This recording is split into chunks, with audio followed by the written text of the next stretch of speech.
à tous et bonsoir. Ça dépend de l'ère par lequel vous allez suivre cette tranche de vidéo.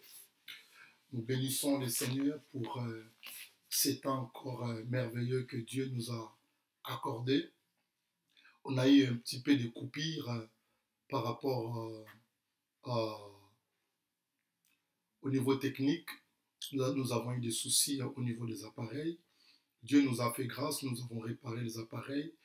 Voilà la pension du Seigneur et que nous puissions partager la parole de Dieu. Et surtout, comme je disais au début de cette émission, c'est une pensée que Dieu m'a mis à cœur, une pension qui monte dans mon cœur également, et qui n'était pas au début, ce n'était pas pour les hommes de Dieu, c'était juste pour l'édification des corps de Christ. Mais au fur et à mesure que je me suis en train de lancer, et Dieu m'amène aussi dans une autre dimension pour que nous puissions essayer un peu de parler entre nous, les hommes de Dieu, ceux qui sont aspirés aussi dans le ministère, d'essayer un peu de ramener encore les choses dans la ligne et de poser également le principe et de garder nos principes par rapport au travail que le Seigneur nous a confié. Eh bien, nous avons commencé notre émission là où nous avons mis le thème général, c'était le pasteur et ses défis au quotidien. Donc, nous avons un défi à relever et ce défi est réellement permanent. Et je peux dire même que jusqu'à ce que le Seigneur va retourner, nous allons rencontrer des défis au milieu, au devant de nous, mais le Seigneur nous a donné tout simplement la victoire par rapport à cela, vraiment à ceux qui vont rester aussi dans le principe. Donc le défi pastoral, c'est un défi permanent, c'est un défi qui nous colle, je peux dire, qui nous colle dans notre peau, parce que nous avons accepté de servir le Seigneur, et bien nous devons attendre dans le défi quotidien. Et nous avons parlé plusieurs défis. Aujourd'hui, j'aimerais parler dans le sous-thème que je mis, qui est le plus grand parmi nous. Ça, c'est notre sous-thème, qui est le plus grand parmi nous. Effectivement, c'est une préoccupation, c'est une contestation qui est venue sur la vie des apôtres, en fait. Et la Bible dit qu'entre eux, ils étaient au nombre de 12. Et parmi ces 12, la Bible appelle qu'ils étaient également les apôtres. Donc nous sommes dans Luc chapitre 22. Luc chapitre 22, à partir du verset 24. La Bible dit ceci. Il s'éleva aussi parmi les apôtres une contestation, lesquels d'entre eux devaient être estimés le plus grand. Vous voyez? Entre eux, les apôtres, il s'éleva une contestation, une discussion énorme. Entre eux, ils se posent des questions. Ils voulaient savoir parmi eux qui est le plus grand parmi eux. En réalité, quand nous regardons, la Bible dit il s'éleva aussi parmi les apôtres. En fait, tous étaient des apôtres. Il n'y avait pas un diacre, il n'y avait pas un ancien, il n'y avait pas un frère, si on peut dire comme ça.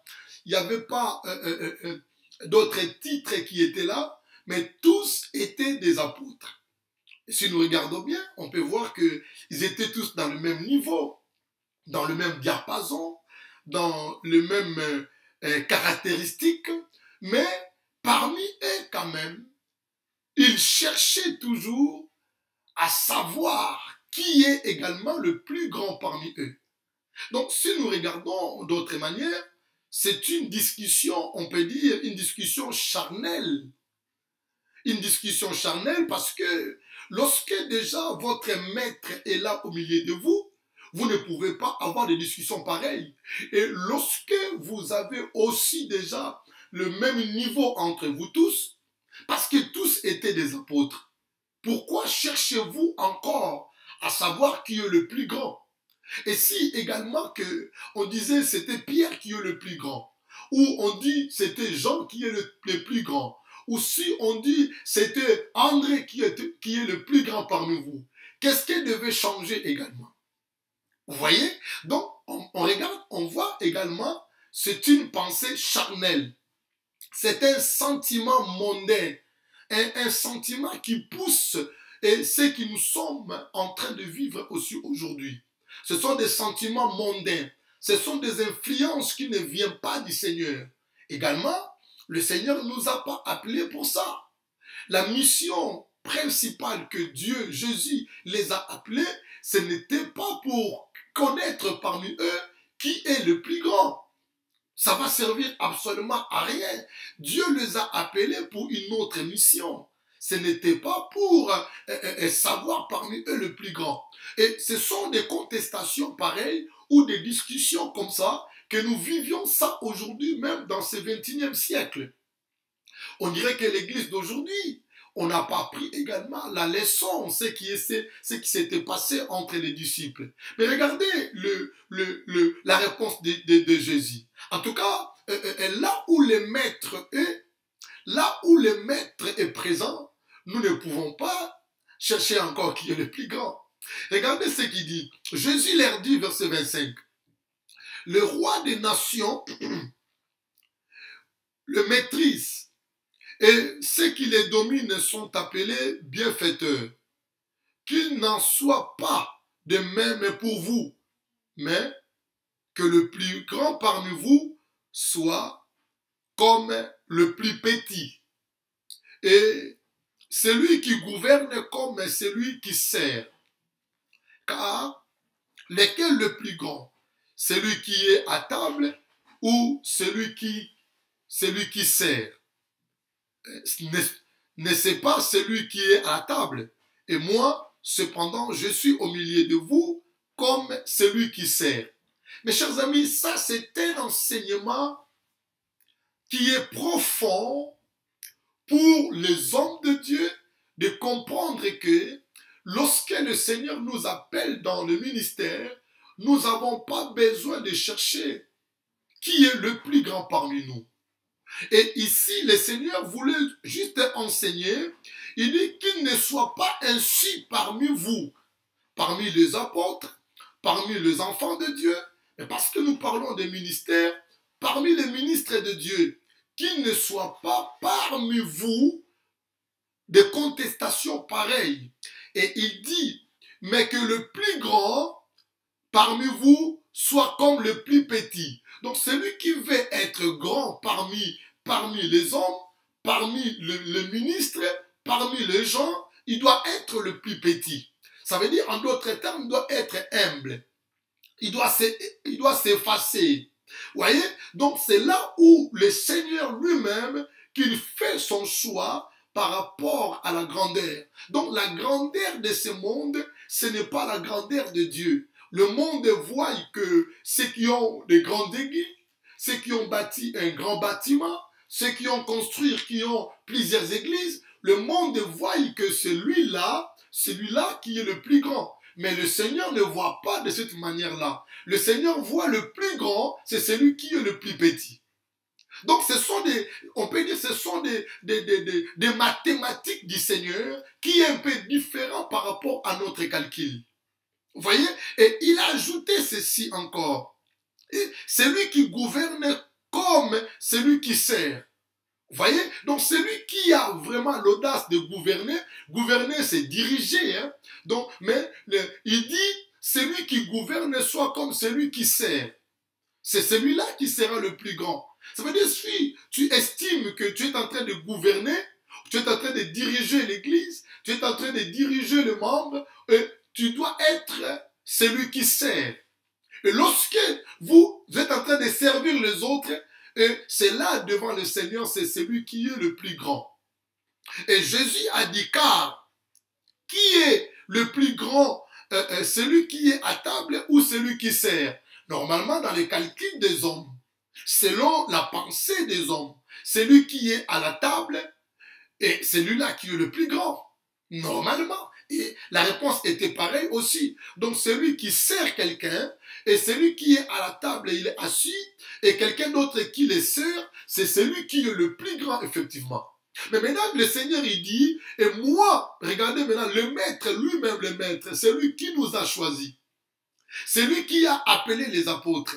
C'est lui qui a réuni les apôtres. Lui, il dit, et moi, je suis maintenant, et moi, cependant, je suis au milieu de vous comme celui qui sert.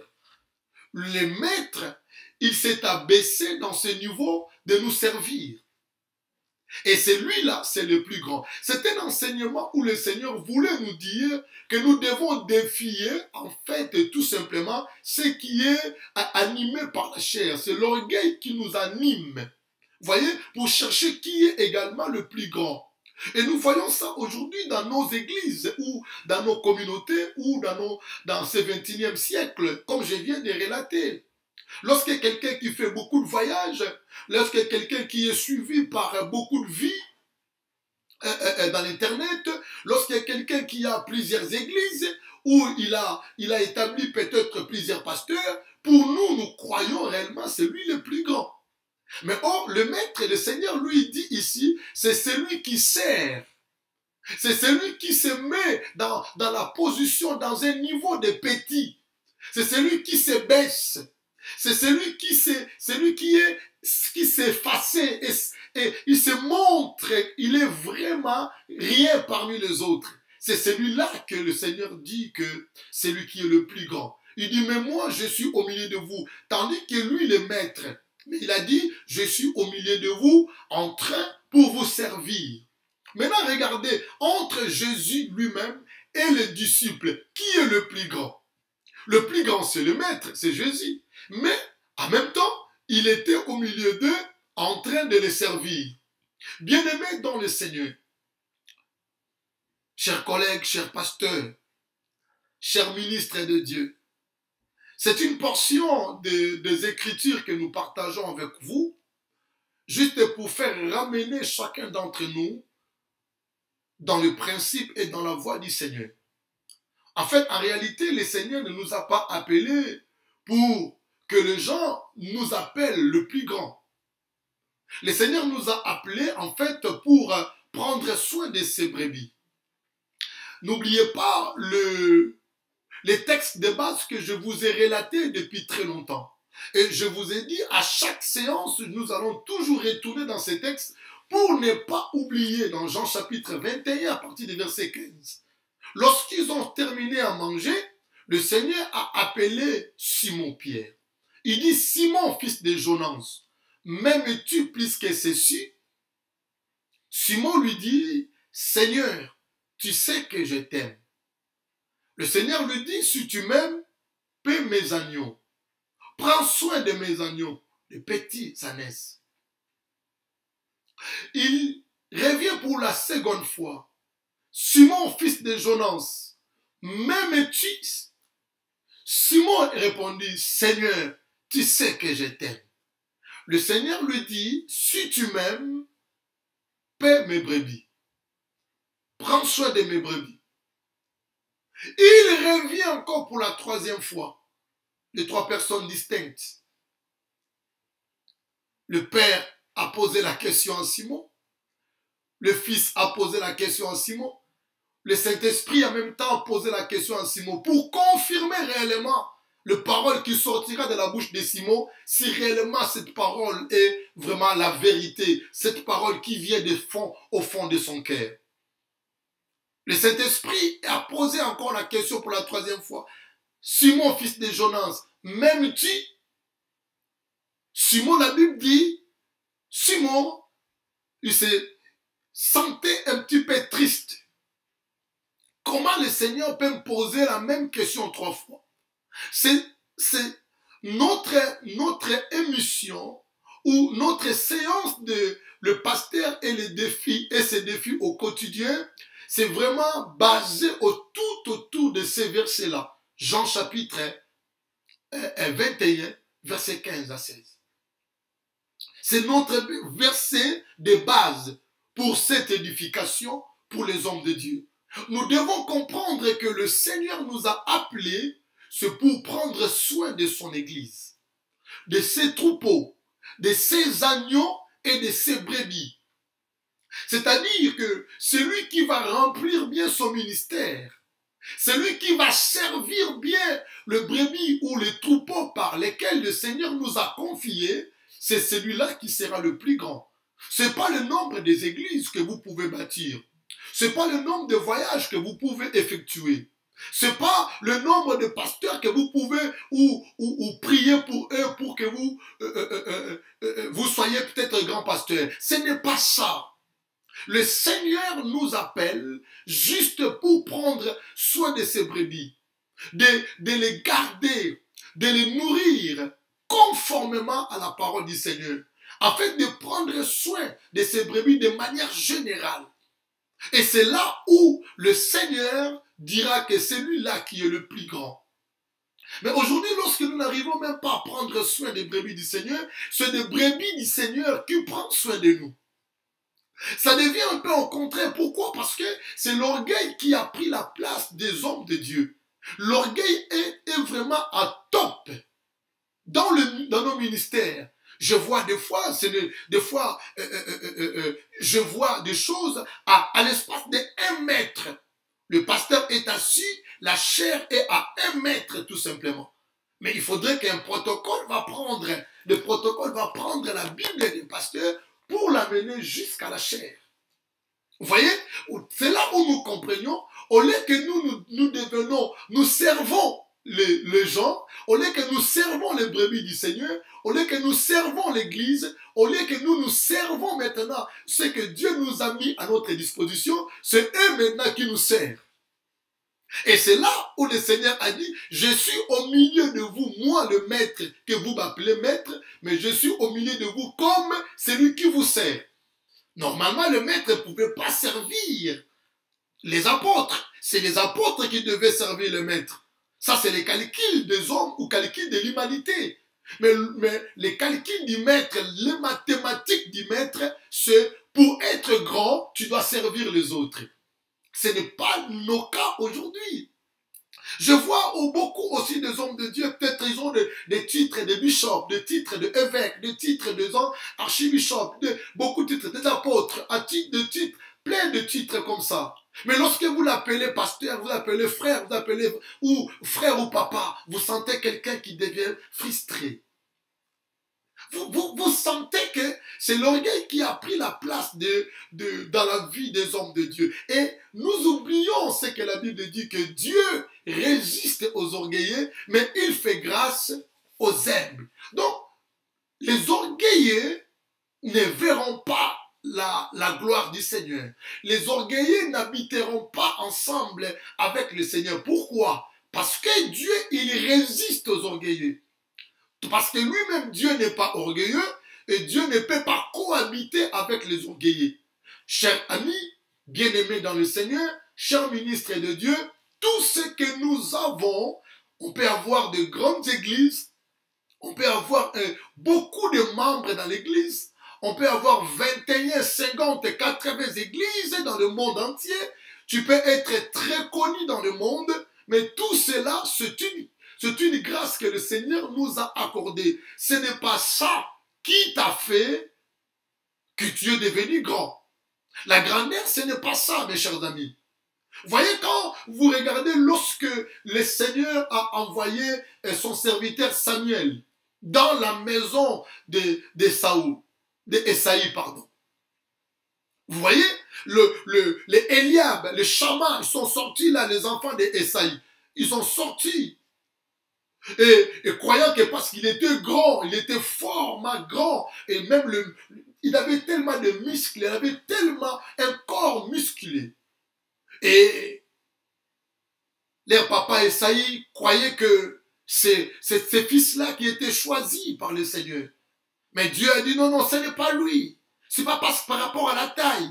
Ce n'est pas parce qu'il est grand en taille. Non, Dieu ne regarde pas cette grandeur de cette manière-là. Celui qui veut être grand, il doit être serviteur des autres.